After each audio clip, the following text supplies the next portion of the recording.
lupa untuk subscribe YouTube Berazam.com dan pastikan untuk menyalakan notifikasinya. Kenapa saya mengambil judul tersebut? Kekerasan seksual merupakan salah satu bagian daripada kekerasan kesusilaan. Namun pada masa sekarang ini penggunaan kata kesusilaan sudah tidak lagi relevan karena sudah mulai banyak orang yang menggunakan kata kekerasan seksual sebagai mengartikan suatu padanan kalimat terhadap suatu perilaku yang orientasinya terhadap suatu tindakan yang berorientasikan terhadap suatu kekerasan seksual itu sendiri. Lalu dalam catatan Catahu Komnas Perempuan tahun 2001, di mana Catahu itu sendiri merupakan catatan tahunan yang dimana berisikan mengenai data-data terhadap pelaporan kasus kekerasan seksual terhadap perempuan dan perempuan itu sendiri. Terlihat ada beberapa modus data mengenai bentuk kekerasan seksual yang paling banyak diterima selama tahun 2021 itu sendiri.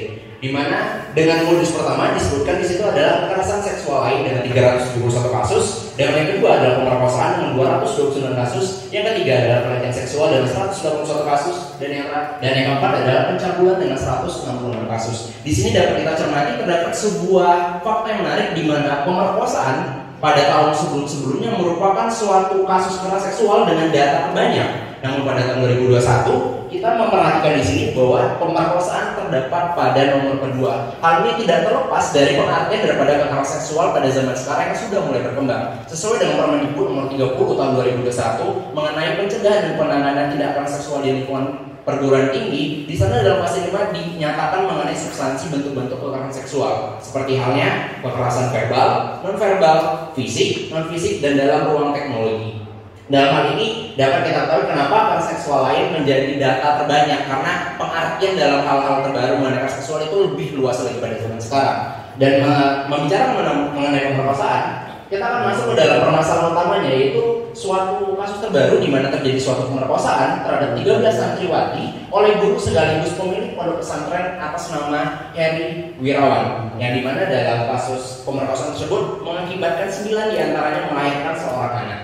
Yang dimana dalam status putusannya, putusan mati ditetapkan terhadap terdakwa Heri Wirawan oleh pengadilan tinggi setelah adanya suatu banding yang dilakukan oleh Heri Wirawan sendiri. Menariknya dalam kasus ini adalah kasus tindak pidana pemerkosaan ini dengan dakwaan hukuman mati merupakan kasus pertama yang terjadi di Indonesia. Dalam hal ini berarti jika seandainya ini inkrah dan menjadi suatu keputusan yang tetap, maka ini akan jadi kasus pertama yang dimana suatu pemerkosaan atau kekerasan seksual dijatuhi hukuman mati. Selanjutnya kita akan masuk ke latar belakangnya, yaitu masalah mengenai putusan mati itu sendiri.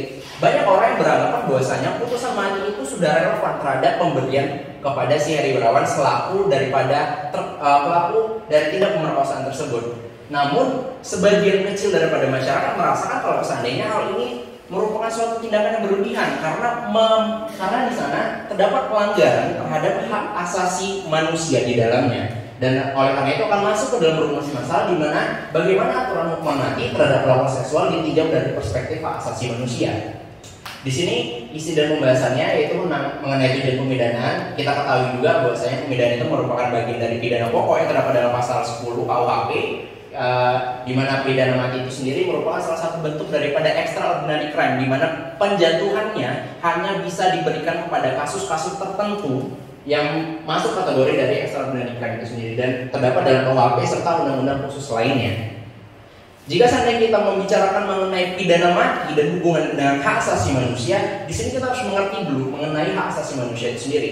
Hak asasi manusia adalah suatu hak yang hadir dari kewenangan Tuhan Yang Maha Esa yang diberikan khusus kepada manusia. Dalam hal ini, hak asasi manusia membawa suatu hak yang menjadi fundamental dari keberadaan hak-hak lainnya, yaitu hak untuk hidup. Dan hak untuk hidup itu sendiri membawa suatu konsep yang dinamakan dengan konsep ketuhanan. Di sini kelihatan dari suatu hak hidup itu sendiri hanya bisa diberikan oleh Tuhan Yang Maha Esa. Dan oleh karena itu kita sampai ke dalam kesimpulan di mana konsep ketuhanan itu, di mana HAM sejalan dengan konsep ketuhanan yang merupakan salah satu asas dasar dalam ideologi bangsa.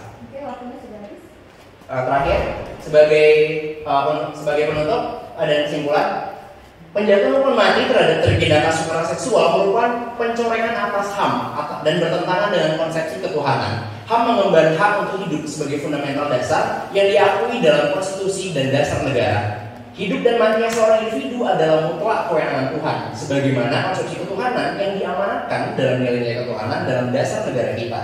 Sebagai saran, saya memberikan suatu rekomendasi berupa pengambilan substansi penerapan hukuman mati bisa dilaksanakan tanpa harus menghilangkan nyawa dari seseorang, di mana hal tersebut dapat dilakukan dengan memahami konsep hukuman mati itu adalah untuk menghilangkan suatu esensi daripada kehidupan dari manusia itu sendiri. Dan apabila kita menggunakan putusan seumur hidup, maka secara tidak langsung putusan seumur hidup itu sendiri telah mengambil daripada esensi kehidupan daripada manusia, karena manusia itu sendiri sudah tidak memiliki hak bebas, sehingga kehidupannya hanya terpaku untuk menyelesaikan masa tahanannya menunggu aja dari Tuhan Yang Maha Esa. Sekian dari saya, Dixon Rafli. Wassalamualaikum warahmatullahi wabarakatuh.